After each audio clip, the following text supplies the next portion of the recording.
pon a tu boca trompeta, como águila viene, dice, contra la casa de Jehová, porque traspasaron mi pacto y se rebelaron contra mí. Dice, a mí clamaréis, Israel, Dios mío, te hemos conocido. Padre, gracias te damos en esta maravillosa tarde por la bendición de estar reunidos, Señor, como iglesia, y queremos poner en tus manos tu palabra, Señor.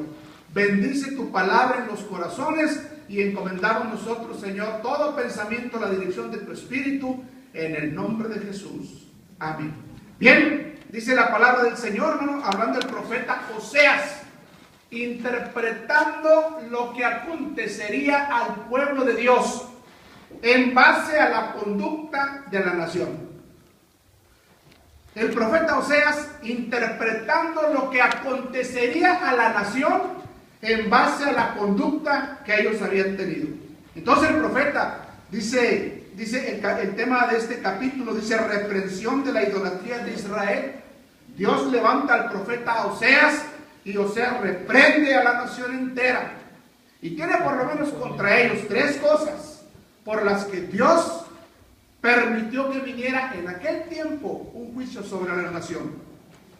Lo primero, dice en Oseas 8:5, tu becerro, oh Samaria, te hizo alejarte. Se encendió mi enojo contra ellos hasta que no pudieron alcanzar purificación. Idolatría. Todo lo que tome el lugar de Dios es considerado idolatría.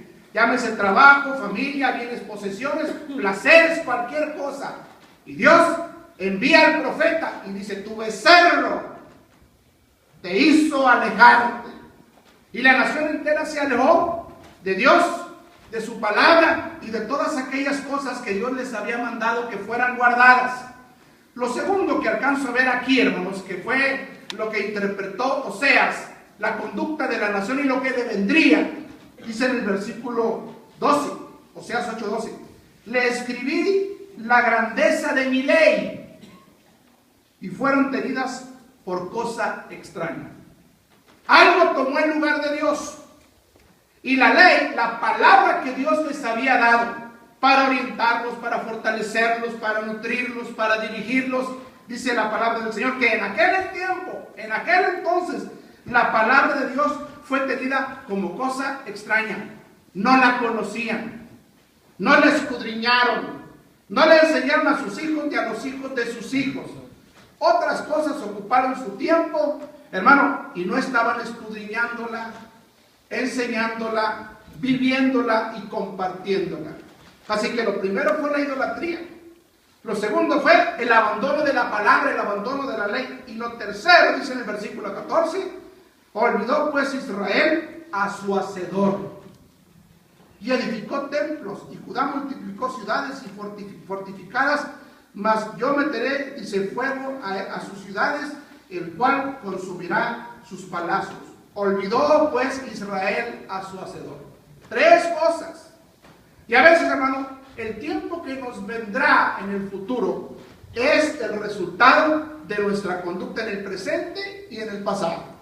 Por eso tenemos que detenernos y hacer un análisis personal de nuestra vida espiritual, de aquellas cosas que nos han alejado del Señor. La idolatría, olvidar la palabra y olvidarse de Dios. Así que dice la palabra, todo tiene su tiempo. Tiempo de guerra, tiempo de paz, tiempo de amar, tiempo de abstenerse de amar. Hermano, todo tiene su tiempo. Pero el tiempo que le acontecería a la nación no era el mejor. Y el profeta explica las razones y los motivos. Dice en el versículo, capítulo 9 y versículo 7. Vinieron los días, ¿de qué, hermanos? Del castigo. Hermano, y no es que Dios se complazca en disciplinar o castigar a la nación, de ninguna manera. Pero Dios es un Dios justo, hermano. Y que hijo es aquel a cual dice su padre no lo disciplina.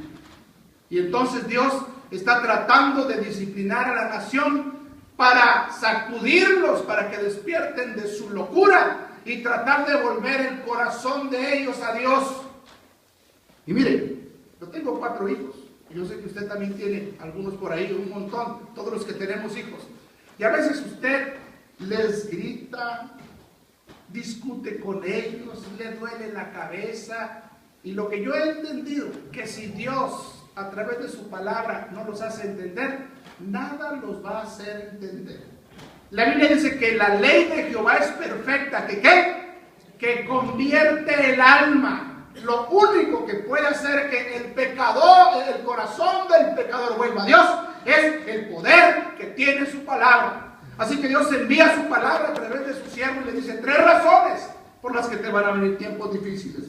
Vinieron los días del castigo, vinieron los días de la retribución, e Israel lo conocerá. Necio es el profeta, insensato el varón de espíritu, a causa de la multitud de tu maldad y grande odio. Dice el versículo 9, llegaron hasta lo más bajo de su corrupción, como en los días de Gabaá. Dice, ahora se acordarán de su iniquidad, dice, castigaré su pecado.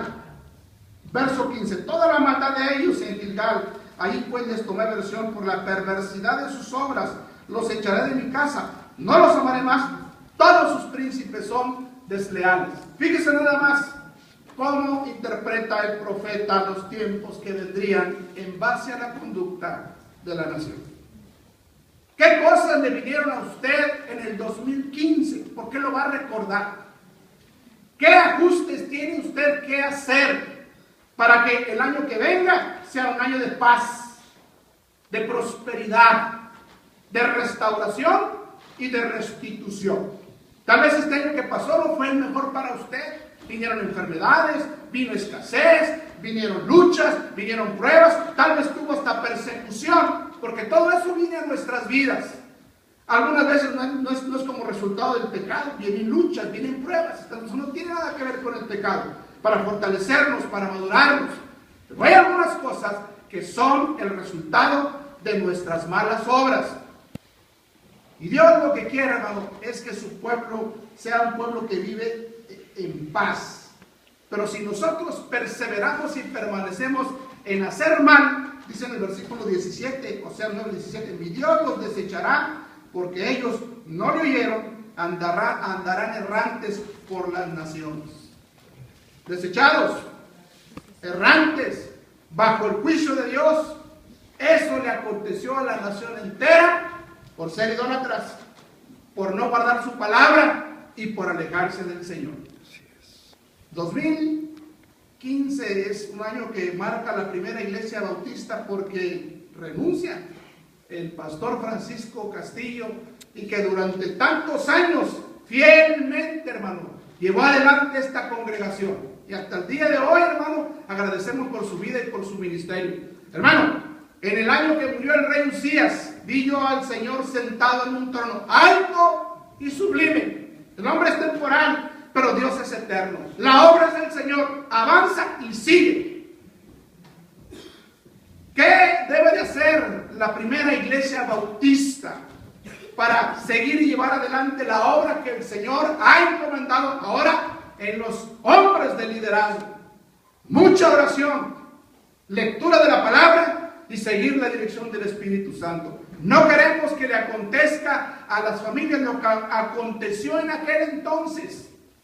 Pero, hermano, Dios siempre tiene buenas nuevas. Nuestro Dios siempre tiene un pensamiento bueno para su pueblo. Y no todo el tiempo estuvo la nación en juicio. Es más, Dios anuncia perdón, restauración y restitución. Y mi anhelo y mi deseo es que para usted este año que venga sea un año de restitución. ¿Puede decir conmigo amén? Amén. Señor, está bien. Este es el hombre que ha estado bajo el látigo de tu enojo, dijo el profeta Jeremías. Sí, Señor. Bienaventurado el varón a quien tú corriges y en tu ley lo instruyes. Tal vez usted ha tenido muchas bendiciones este año, gracias a Dios. Tal vez usted ha tenido pérdidas, muchas pérdidas, Dios lo sabe. Pero anhelamos que este sea un año de restitución. Y más adelante, hermanos, nuestro Dios, que lo único que quiere es apartarnos del mal y que vivamos una vida de paz, anuncia a través del profeta Joel. Vaya conmigo a Joel el capítulo 2. Joel el capítulo 2 y leo desde el versículo 15. Tocad trompeta en Sión, proclamad ayuno, convocad a la asamblea, reunida al pueblo, le estoy leyendo Joel 2:16, reunida al pueblo, santificad la reunión, juntad a los ancianos, congregad a los niños y a los que maman, salga de su cámara el novio y de su tálamo la novia, entre la entrada y el altar. ¿Qué dice ahí? Lloren los sacerdotes, busquen al Señor, humíllense, busquen la reconciliación con Dios, la paz con Dios, busquen procurar estar delante del Señor, serle una ofrenda agradable. Sí, vinieron los días del juicio y el castigo, pero Dios anuncia tiempos mejores, tiempos de restitución, tiempos de restauración, tiempos de paz para su pueblo. Y dice la palabra del Señor en el versículo 18, Jehová, solícito por su tierra, que dice ahí, perdonará a su pueblo. Cuando Dios ve que la nación entera reconoce, se arrepiente y renuncia al pecado, dice el Señor, solícito por su pueblo, perdonará a su tierra. Muy amados, que Dios a través de su Espíritu examine nuestros corazones, como decía el salmista, examina, oh Dios, mi corazón, y ve si hay en él camino de perversidad, y Señor, guíame por el camino eterno, porque ¿quién podrá entender sus propios errores? Señor, líbrame de los que me son ocultos. Dice la palabra que Dios anuncia tiempos mejores. Lo que pide es que entre la entrada y el altar lloren los sacerdotes. Quien se ponga en la brecha por el pueblo para pedir perdón y misericordia. Y dice la palabra, Jehová solícito, dispuesto, disponible, con gusto, cuando ve un corazón arrepentido, quebrantado, perdonará a su pueblo. ¿No dice la palabra, misericordioso y clemente es Jehová, lento para la ira, pero grande en misericordia? Y sigue la palabra del Señor en el versículo 21. Tierra, Joel 2:21, no temas, alégrate y gózate, porque Jehová hará grandes cosas. Ni temor, ni tristeza, ni amargura. Dice, no temas, alégrate. Jehová hará grandes cosas. Hay un versículo que dice, con tremendas cosas nos responderá el Señor. Seguramente usted tiene peticiones que tienen tiempo. Problemas que hace mucho tiempo los tenemos. Peticiones que están ahí delante del Señor. Y uno dice, Señor, ¿hasta cuándo va a cambiar?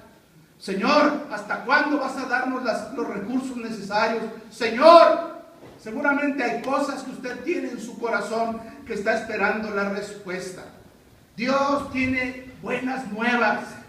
¿Qué cosas tiene que hacer usted? ¿Qué ajustes tiene que hacer usted? ¿Qué son los hábitos pecaminosos a los que usted tiene que renunciar? ¿Qué hay en su corazón que no lo deja avanzar en la vida cristiana? Que le roba el poder, la gracia, la fuerza. Que no te deje estar con una conciencia limpia y un corazón puro. Cualquier cosa que sea, hermanos, no vale la pena. Porque nos resta el poder. Porque nos aleja del Señor. Porque perdemos la bendición. Hermano, acerquémonos confiadamente al Señor, al trono de la gracia, y alcanzaremos gracia y oportuno socorro. Dice la palabra, tierra, no temas, alégrate, dice la Escritura, porque Jehová hará grandes cosas. Y a veces los problemas que tenemos y las necesidades que tenemos son grandes. Pues hermano, mayor es el que está en nosotros que el que está en el mundo. El problema no está del lado del Señor, hermanos. Dios es todopoderoso. Invócame en el día de tu angustia, yo te libraré y tú me honrarás. Dice la palabra del Señor. Y sigue en el versículo 24, perdónenme. Las ceras se llenarán de trigo, los lagares rebosarán de vino y aceite. Y dice en el versículo 25, y os restituiré los años que comió la oruga, el saltón, el revoltón y la langosta, mi gran ejército que envié contra vosotros. Y comeréis hasta saciados, y alabaréis el nombre de Jehová vuestro Dios, el cual hizo maravillas con vosotros, y nunca más será mi pueblo avergonzado. Y conoceréis que en medio de Israel estoy yo, y que yo soy Jehová vuestro Dios, y no hay otro, y mi pueblo nunca más será avergonzado.